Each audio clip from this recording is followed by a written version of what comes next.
What is up, guys? Welcome to another video, and today we've got a Let's Play. It seems like forever since I've used a webcam in one of my videos, so without further ado, let's get straight into the video. Okay, so today I haven't really got a topic at hand, you know, no paper or anything, it's just me and my thoughts.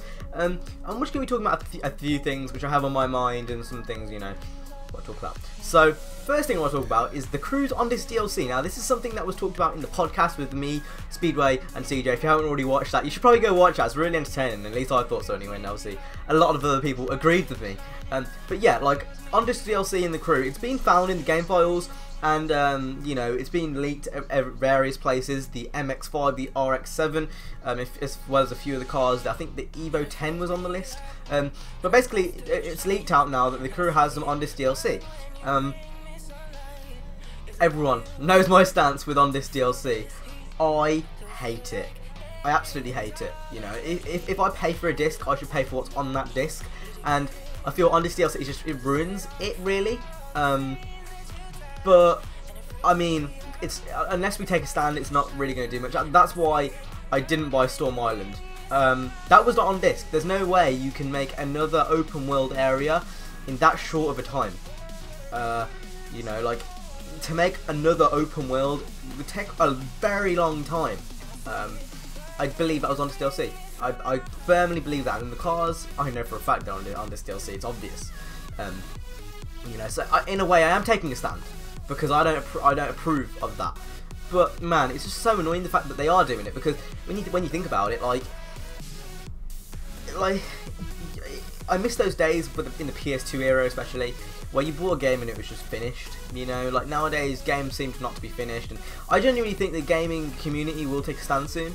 I think it's pretty obvious that the gaming community is going to take a stand, because it's getting a bit ridiculous, isn't it? Really, you know, at least on my end anyway, it's getting a bit ridiculous. So yeah, it's just my opinion, like nothing serious. But on this DLC's in the crew, bit annoying. I guess you guys already knew, but it's been confirmed, and I guess I'm a bit annoyed really, because I don't really like on this DLC, as many of you guys know. I guess I got a bit annoyed by that. But yeah, we'll move on to the next topic. Okay guys, so next we're going to be talking about Geneva. Now I've actually got a web page up here which we're going to be talking about. So lots of cars got announced at Geneva. There was a new Koenigsegg, which I didn't like at all. I think it was called the... what was it called? It was called something really, really weird. But I didn't like it. It was a hybrid, and you know, you guys know my stance on hybrids. Wasn't really a huge fan. On top of that, Bentley released their new, I think it was a concept of, you know, just the successor to the Continental, which I wasn't really a fan of. The R8 was finally showed in real life. That was rather nice. A lot of people don't like the new R8, but I actually really like it. Like, I think it looks really nice. As well as that, we had the 488 GTB, which is the new Ferrari, obviously taken on from the 458, and then obviously some other cars which had already been announced, like the Focus RS, and some other stuff. For me, like, apparently, ooh, there's a Civic Type R. I haven't even seen this yet. Oh, I have seen this. Yeah, Civic Type R, NSX, basically all the cars which you've seen up until this point were there. Now, the one car which just beat all the other cars at the convention, hands down. Now, you guys know, I haven't really got a soft spot for the Aventador, but shit the bed, was the Aventador SV nice. Like, that car was so nice looking, I cannot explain. There's something about the Super Veloce Aventador which just looked absolutely amazing. I loved it. I'm not sure what the actual statistics are. I know it goes up to 220 miles per hour, I believe, and it's got a V12 engine in, and I think it's like £250,000. So obviously you're going to need to ball in. You're going to need to ball in to afford the car. But Jesus, okay, I've got the statistics here. 740 horsepower.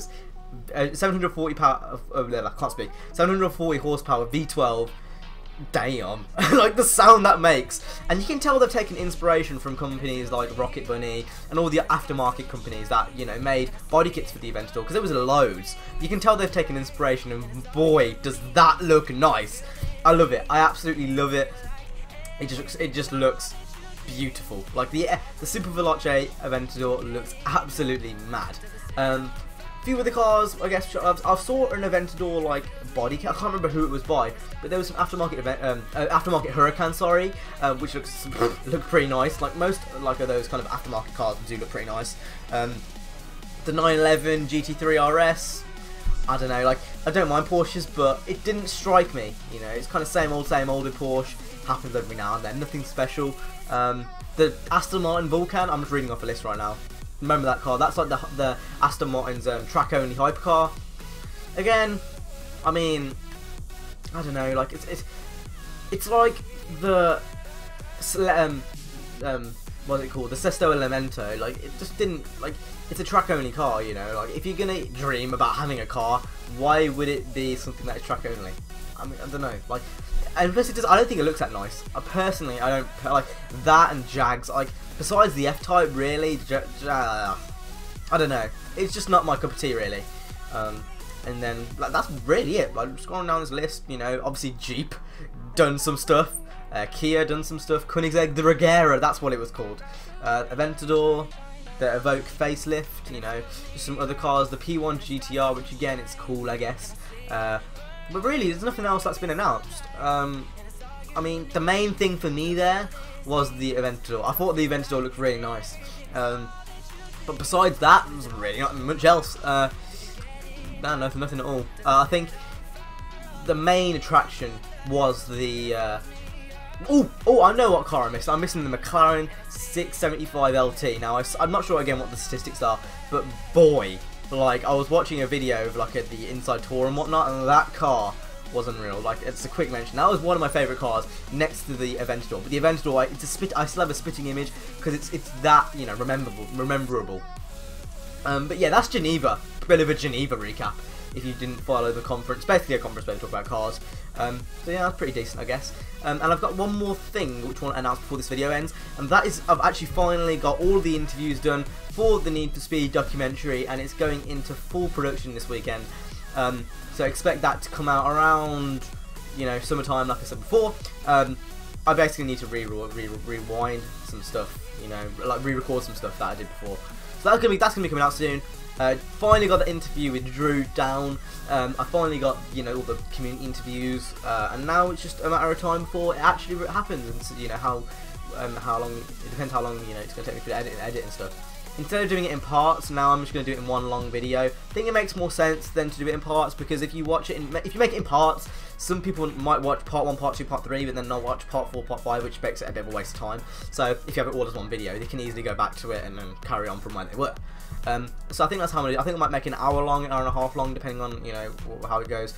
But that's basically it. That's basically it for me. Basically it for all my YouTube stuff, and that's it for Geneva, I guess. And I hope you guys enjoyed. I hope you guys enjoyed this little vlogging video. It seems like I haven't used the webcam in quite a while, so I thought I'd bring it back, and I have indeed. So yeah, hope you guys enjoyed, and I'll see you later.